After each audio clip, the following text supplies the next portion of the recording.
Outdoor kitchen budgets, I would say, plan on between 20 to 30, 35,000 by the time you get everything, the grill and everything purchased, maybe higher than that, depending on what grill you go with. Things we're seeing to maybe reduce the price is to maybe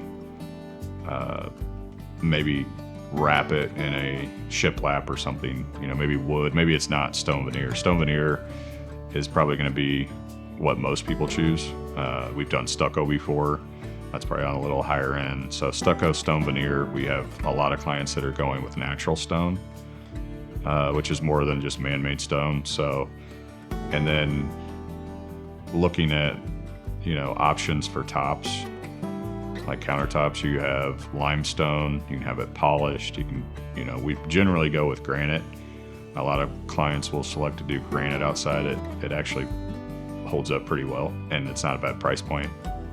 But if you're looking to maybe cut some costs in this area, you can do a shiplap that's maybe a wood, like a 1x6 tongue and groove.